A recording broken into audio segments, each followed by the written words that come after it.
Are you looking to buy a house or invest in real estate and maximize the return of every dollar invested? If so, you came to the right channel, because today we're going to talk about the 7 rules that are going to help you put more money in your pocket. First rule, buy points to bring down your mortgage interest rates. For those who didn't know, when you finance the purchase of your house using a mortgage, you do have the option to buy down points, meaning you can buy points and reduce your mortgage interest. And the way it usually goes is that for a reduction of 0.25%, it will cost you about 1% of your loan amount. So for example, let's say that you are in the market for a $200,000 loan. So 1% of that is $2,000. That's how much it's going to cost you to bring down your mortgage by 0.25%. So assuming an interest rate of 5.99, which is the rate at the time of this episode recording, let's say you take that 5.99 and you minus 0.25, that will leave you with a new rate of 5.74%. I know it doesn't sound too much, but when you compound all the interest in your mortgage, you'll realize that at the end of the 30 years, you're going to save $11,498.41. The more points you buy down, the higher the savings, helping you maximize that cash flow if you're putting that property in a rental market, or just simply helping you save money overall if you're in the market for your primary residence. Next rule, always buy title insurance. This is the type of insurance that most buyers are the least aware of, and it's heavily underused. You see, the way it works is that when you buy a property, whatever problems or legal issues or any collection will follow that house. Meaning that if a seller sells you the house, you will have inherited a new house and a new set of problems. You see, the way it works is that when it comes to a lawsuit or any type of financial collection, the lien or the right to claim something is not put on a person, because a person in itself is not really worth anything, meaning that you cannot take a person and you just put it in the open market and sell a person in exchange for money, right? You can only do that with assets. In this case, real estate. That's why in the event of a lawsuit or any debt collection, a lien is placed on a property, and everywhere that property goes, the debt or the problems are going to follow that property. And whoever buys a property blindly will inherit those problems. That's why getting a title insurance is extremely important. Banks know that, and they make that a requirement every time they issue a mortgage. So if you have bought a house with a mortgage, you will remember seeing something like this. But then when you zoom in, you will see that under the title insurance section, there is a very distinctive word, and that is lender. Lender's title insurance. That means you as a buyer are paying for the title insurance for the lender. If you don't buy one, you just simply don't get the mortgage. And most people think that that title insurance actually protects them. But no, it protects only the lender. If you want to get part of that protection, you should request your attorney or the closing agency to buy a homeowner's title insurance, or just simply an owner title insurance. What type of protection does that insurance offer? Well, it will cover all debt that was undetected during the title search, any type of liens placed in the property, any errors in public records, any fraud related to the house in prior transactions, or heirs that come out of nowhere claiming the right or ownership to your property. The title insurance is something that you pay once and you're covered for life. Don't look at it as an extra expense. Look at it as an investment. Real story. My sister purchased an investment property years ago, but 2 years later after her purchase, someone came out of nowhere claiming to be the owner of the lot behind her property.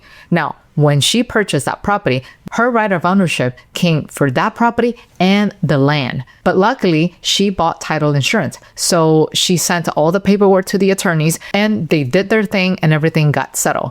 Imagine if my sister didn't have that title insurance. She would have to cover all that attorney costs on her own, eating all of her rental profits. Next rule, but before we do that, I want to remind you to hit the like button right here and also to subscribe to our channel so you can get the notifications and continue to get access to our content. Besides, you'll be helping us get another one of these. This YouTube plate that you see here in the back is the YouTube plate that we got for our Latino channel. We are trying to reach 100,000 subscribers in Novarice Invest, and only you can help us by subscribing to our channel. Now, back to the episode. The next rule, pay closing costs out of your pocket.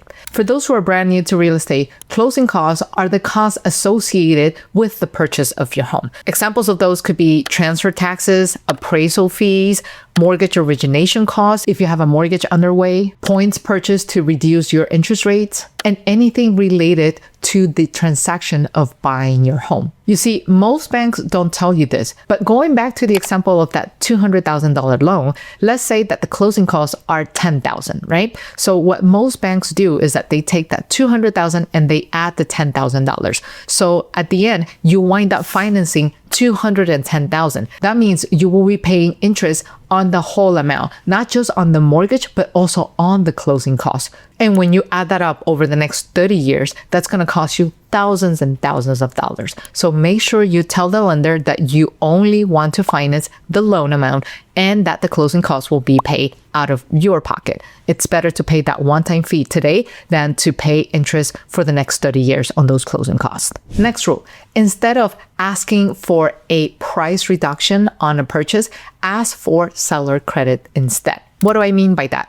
So let's say, for example, that the house that you're interested in is costing you $240,000. So instead of asking the seller to bring down the price from $240,000 to $230,000, you should request this instead. I will pay you your asking price of $240,000, but I want you to give me a seller credit of $10,000. With those $10,000, you're going to take $2,000 and buy points on your mortgage to bring down the interest rates, and the remaining $8,000 you can use them towards the closing costs. And voila, you only have to pay $2,000 out of pocket in addition to your down mortgage, of course. Next rule, location is worth far more than a house. It is better to get the ugly house in a nice neighborhood than getting the most beautiful house in a bad neighborhood. Getting an ugly house in a nice neighborhood, it's something that is within your control. You can fix up the house, you can make it pretty, you can renovate, you can add nice fixture, modernize it. But when you get the prettiest house in the ugliest neighborhood, that means bad economy, high crime, and that's going to drain your cash flow and your mental sanity. And the worst part is going to bring down the value of your house. So that means you're going to wind up losing even more money. Next rule, when you're buying home insurance, buy the insurance by accepting the highest deductible possible, because that will lead you to a lower insurance payment. Deductible, what do I mean by that? Well, a deductible is just simply a fee or an expense that you pay out of pocket, and the insurance will cover the rest. So most deductibles range from $500, $1,000 to $2,500 usually. And the mistake that most people make is that they end up choosing the lowest deductible because the rationale is, well, I'm already paying for the insurance. Why would I want to pay extra out of pocket? It makes no sense. But in reality, when you go with that option, it's going to end up costing you more money in home insurance. But if you choose the highest deductible out of pocket, you will actually reduce your home insurance costs. Just to give you a numerical example, let's say that your house caught fire and it will cost you around $30,000 to renovate that kitchen. So if you choose the home insurance with the lowest deductible, that means you will pay $500 out of pocket, and the insurance will cover the remaining $25,500. That sounds great, but remember, your insurance will cost more. Now, on the other hand, if you choose the highest deductible, that means that out of that $30,000 that the insurance is going to cover, you're going to pay $2,500 out of pocket, and the insurance will give you $27,500. And that key difference right there is going to make your home insurance cost go down. Remember that in insurance, it's a probability game. For the most part, if you're a homeowner or if you're an investor, you're going to do your best to protect your property. And insurance is just that, an insurance in the event that accidents happen. And accidents don't happen every single day. They happen sporadically. And that's what the insurance is for. So knowing that, and by choosing the highest deductible possible, you would turn the odds in your favor and maximize your savings and homeowner insurance cost. Next rule, get a 30-year mortgage, but pay it as if it was a 15-year mortgage. That way, you will pay off your mortgage a lot faster and you will save thousands of dollars in interest.